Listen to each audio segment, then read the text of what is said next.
आज मैं आपको एक ऐसी वास्तविक घटना को कहानी के रूप में सुना रही हूँ। यह कहानी बनावटी नहीं है। इस कहानी के पात्र का नाम बदल दिया गया है। यह कहानी उस लड़की है जिसमें इसका नाम बदलकर मधु रखा गया है। मधु की उम्र लगभग 24 वर्ष की है। यह घटना मधु को बहुत लंबे समय से परेशान कर रही थी। अचानक उसको हल्के पीले रंग से एवर्जन हो गया था।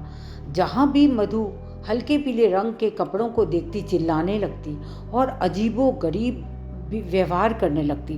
एक दिन अचानक सुबह सोकर उठते ही उसके माइंड में क्या आया उसे पता ही नहीं चला। उसने अपनी अलमारी खोली और उसमें से हल्के पीले रंग के सभी कपड़ों को निकालने लगी। उसकी माँ ने पूछा, क्या कर रही हो सुबह सुबह मधु? ये सब कपड़े तो धुले हुए हैं, इनको क्यों बाहर निकाल रही हो? उसने बड़बड़ाते हुए माँ की बात को अनसुना कर दिया और सब कपड़े बाहर निकालकर घर के बाहर की दीवार के पास रख दिए। अपने किचन में जाकर माचिस ले आई और देखते ही देखते इन सभी हल्के पीले रंग के कपड़ों को आग लगा दी। माँ को जब पता चला कि घर के बाहर कुछ जल रहा है, माँ ने आकर देखा तो ये सब वही सारे कपड़े थे जो मधु अलमारी से निकाल रही थी। घर में काफी गाली गलौज और कलह होने लगी। मधु मानसिक रूप से कुछ शांत महसूस कर रही थी। 3-4 दिन सब कुछ ठीक चला। फिर लगभग एक हफ्ते बाद उसकी माँ देहरादून शहर से कहीं बाहर किसी काम से मधु के पिताजी के साथ चली गई। अब फिर मधु के सिर पर पागलपन सवार हो गया।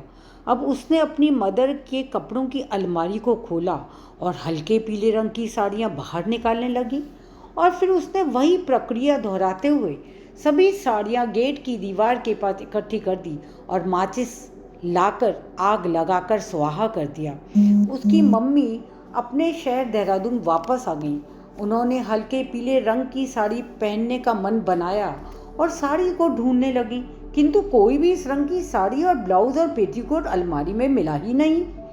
मधु से जब उन्होंने पूछा तो मधु ने चिल्लाकर कहा, हाँ, मैंने इस रंग की सभी साड़ियों में आग लगा दी। माँ बहुत रोई और चिल्लाने लगी, इतना बड़ा नुकसान कर दिया।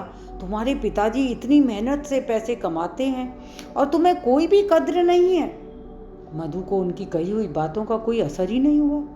कुछ दिन ऐसा ही चलता रहा। फिर मधु को पागलपन सवार हुआ और अब की बार चादर तकिए का नंबर था। मधु ने हल्के पीले रंग की चादर अलमारी से निकालनी प्रारंभ की। माँ ने चिल्लाते हुए वापस चादर अलमारी में ठूंसनी शुरू की, बट मधु को तो इस रंग के कपड़ों को देखकर पागलपन हो रहा था। लड़ाई झगड़े और खींचतान के बीच मधु जीत ही गई। मधु ने चादर निकाल ली और टुकड़े टुकड़े कर कर आग लगा दी। मधु की माँ को एहसास हो गया कि जरूर कुछ तो गड़बड़ है।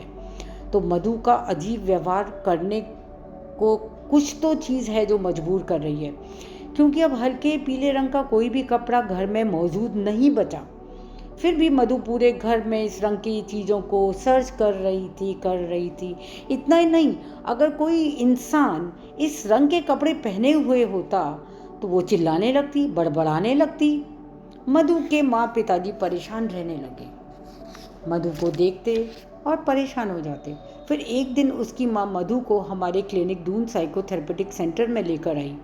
उन्होंने मधु के विचित्र व्यवहार की एक एक घटना विस्तार से मुझे बताई। मैं चुपचाप सुनती रही। सब कुछ सुनने के बाद मैंने उसकी माँ को दूसरे रूम में वेट करने के लिए कहा। माँ बाहर चली गई। मधु मेरे ठीक सामने बैठ गई। मैंने मधु से पूछना प्रारंभ किया।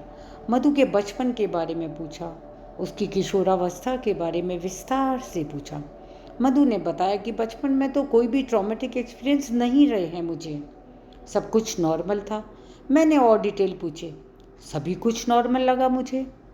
फिर उसके एडोलसेंट पीरियड की बात प्रारंभ हुई। जब मैंने उसकी रिलेशनशिप के बारे में पूछा तब वो थोड़ा सा हेजिटेट करने लगी।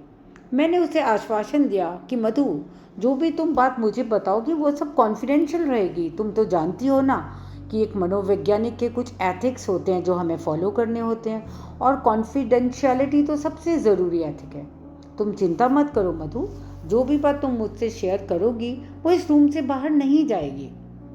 मधु ने बताना शुरू किया कि मेरा भी एक बॉयफ्रेंड था।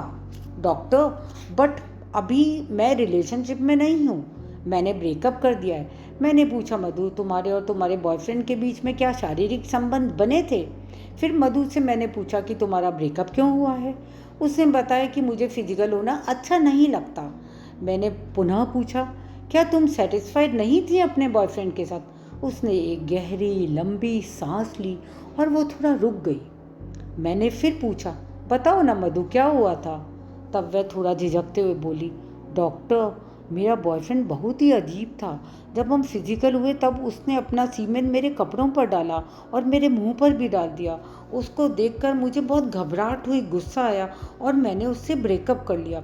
मेरे सारे कपड़े खराब हो गए, मेरा पूरा फेस बिगड़ गया, एक अजीब सी गंध मेरे दिमाग में आ गई और वह यह कहकर चुप हो गई। उसकी आंखों में दुख और घृणा के भाव दिखाई दिए। अब मुझे उसके हल्के पीले रंग की नफरत का क्लू मिल चुका था। उसका एवर्जन सीमेन वाले कलर से था, इसलिए उसने अपने घर से इस कलर के सभी कपड़ों को जला दिया। जब भी वो इस कलर को देखती तो उसे ऑब्सेशन होता और कंपल्सिव एक्टिविटी के लिए मधु इस रंग को घर में सर्च करती और डिस्ट्रॉय करने की कोशिश करती। इस बात को उसके कॉन्शियस माइंड में थेरेपी के माध्यम से लाई गई और फिर मधु ने मान लिया कि जी डॉक्टर, इस घटना का ही के बाद ही मेरा ओसीडी का कनेक्शन हुआ और कुछ काउंसलिंग सेशंस हुए। उसे सीबीटी और ईआरपी थेरेपी 10 से 12 सेशन दिए गए। एंग्जाइटी कम करने के लिए साइकियाट्रिस्ट के पास मेडिसिन और फार्माकोथेरेपी के लिए भेजा गया और फिर वो धीरे धीरे ठीक हो गई। ओसीडी के किसी भी पेशेंट के लिए प्रेसिपिटेटिंग फैक्टर या ट्रिगर जानना बहुत ही आवश्यक है। यह कहानी जो सच्चाई पर आधारित है, इसे सुनने वालों से मेरा आग्रह है कि आपके आसपास अगर कोई व्यक्ति इस प्रकार ओसीडी या एंग्जाइटी से परेशान है तो प्लीज़ उसे शीघ्र ही किसी साइकोलॉजिस्ट के पास रेफ़र कीजिए। बहुत से लोग ठीक हो सकते हैं, प्रत्येक समस्या में ही उसका समाधान है। आपकी मानसिक स्वास्थ्य की कामनाओं के साथ आपकी अपनी डॉक्टर प्रतिभा।